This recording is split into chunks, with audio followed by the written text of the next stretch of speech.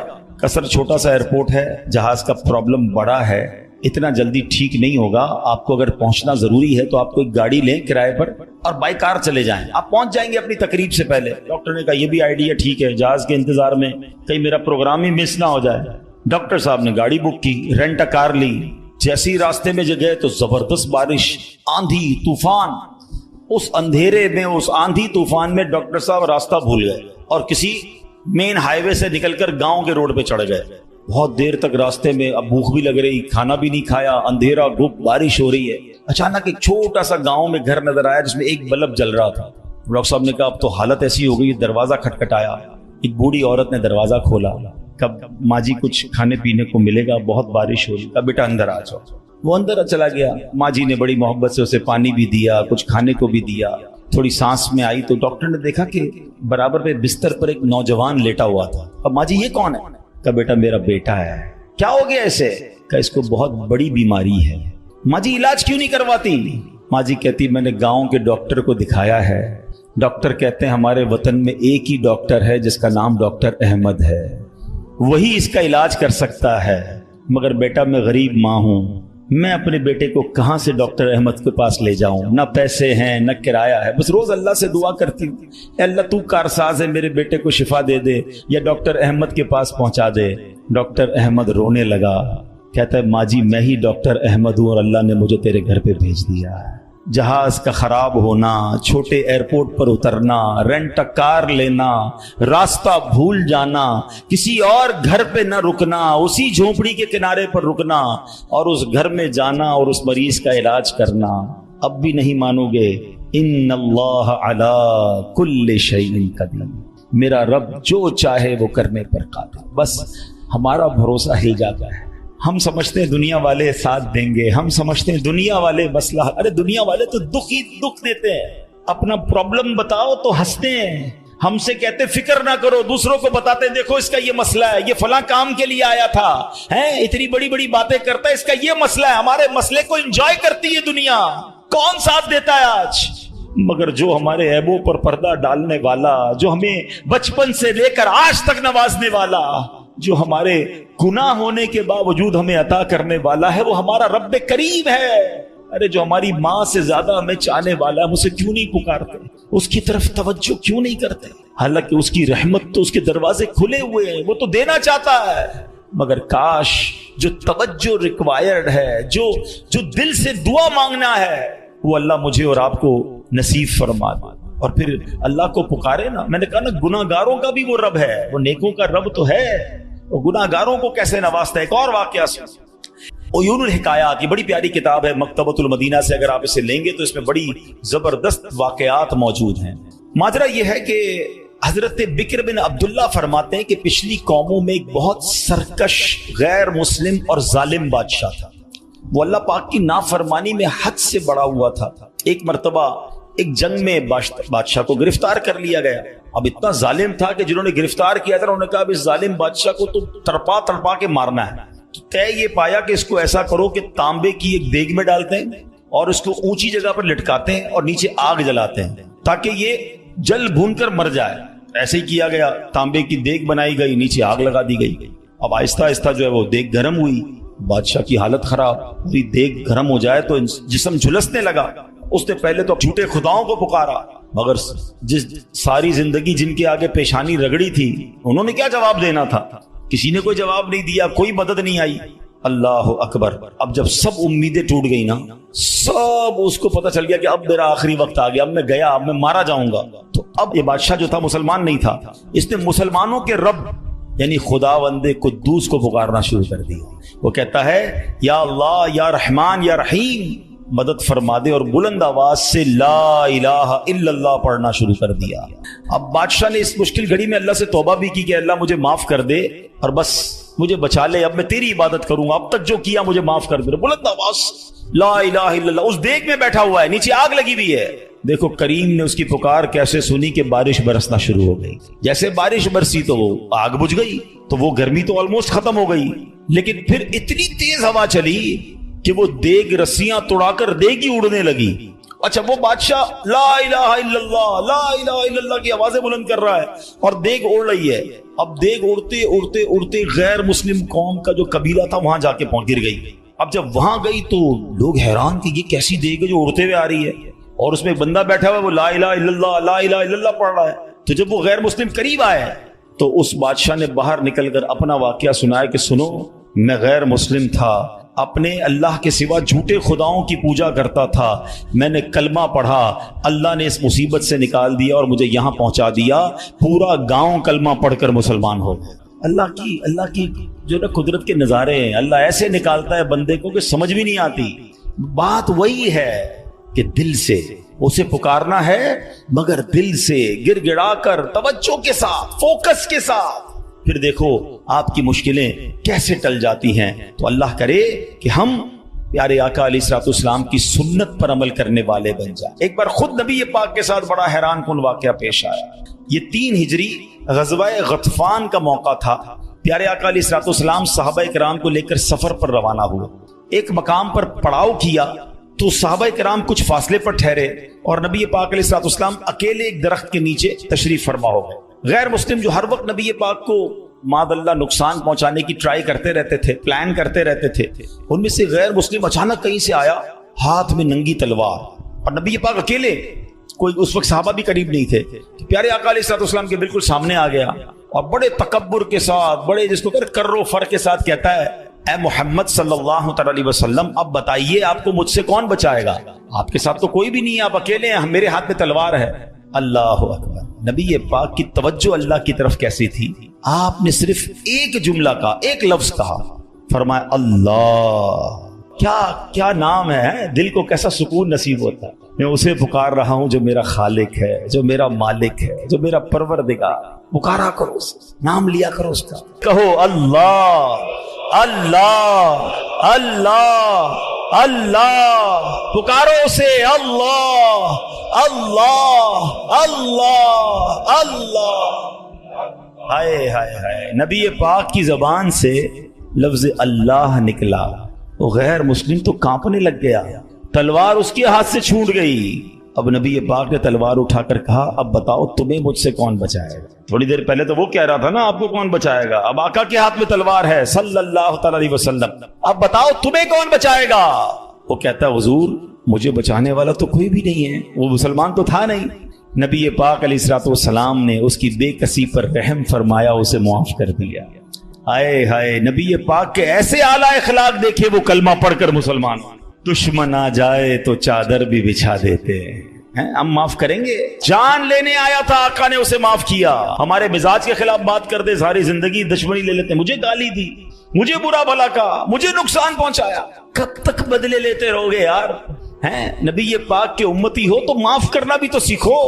آقا علیہ الصلوۃ والسلام جانی دشمن کو معاف کر دیتے, ہم اپنے بھائی کو معاف کرنے کے لیے تیار نہیں ہوتے. نہیں میں نہیں جاؤں گا بھائی کے گھر, ہم نہیں جاتے فلاں رشتہ دار کے گھر, ہم نہیں بلاتے کسی کو دعوت میں. چھوٹی چھوٹی باتیں ہیں, کبھی دعوت نہیں دی تھی آپ کو اس وجہ سے, کبھی سیدھے منہ بات نہیں کر سکے, آپ کو ویلکم نہیں کر سکے, آپ کو تحفہ نہیں بھجوایا, اتنی چھوٹی بات پر آپ نے رشتہ داریاں ختم کر دی. اور ایک طرف کہتے ہو کہ نبی پاک کے امتی آقا کے غلام. اچھا نعتیں سب کو یاد ہیں, یاد کرو نا, نبی پاک کی سنت پر تو عمل کرو, کسی کو تو معاف کرو. بندہ کہتا میں بتاتا ہوں, مجھے گالی دی ہے, اب میں بتاتا ہوں. وہ ایک گالی دیتا ہے, ادھر سے 7 گالیاں جاتی ہیں. اور صحیح بات یہی ہے, جو کہتا ہے میں بتاتا ہوں, وہ واقعی بتا دیتا ہے وہ کون ہے, اس کے اندر کتنا گند بھرا ہوا ہے. اگر وہ آپ کے ساتھ برا کر رہا ہے تو آپ کو کس نے اجازت دی ہے برا کرنے کی. ایک عجیب سا جملہ مشہور کر دیا گیا ہے کہ جناب ہم شریف کے ساتھ شریف ہیں, بدماش کے ساتھ بدماش ہیں. مجھے آج تک سمجھ نہیں آیا کون سا بٹن لگا ہوا ہے آپ کے اندر بھائی. شریف کے ساتھ شریف ہوتے ہو, بدماش آتا ہے, آپ بھی بدماش بن جاتے ہو, تو پھر تو آپ بھی بدماش ہوئے نا بھائی. شریف آدمی شریف کے ساتھ شریف ہوتا ہے, بدماش کے ساتھ بھی شریف ہوتا ہے, تبھی تو بدماش کی اصلاح ہوگی نا. مسلمان ہوا نا یہ شخص, نبی پاک نے معاف کر دیا. تو خدا را آقا کی سنت کو ادا کریں, اور جیسی بھی مشکل, جتنی بڑی مشکل ہو, آپ بس دعا کریں, اللہ کو پکاریں, اللہ کو یاد کریں, توجہ اللہ کی طرف جائے. اچھا ایک اور چیز, ایک اور ٹیسٹ کرتے ہیں. کوئی نقصان ہو گیا, کوئی تکلیف ہو گیا, آپ ہماری ہم جس جنریشن کے, میں جس جنریشن کا ہوں, شاید اب تو ایسا نہیں ہے, جو بزرگ بیٹھے ان سے پوچھیں کہ ہماری مائیں یا ہماری نانی دادی بچے کو سلاتی تھی تو ذکر اللہ کر کے سلاتی تھی.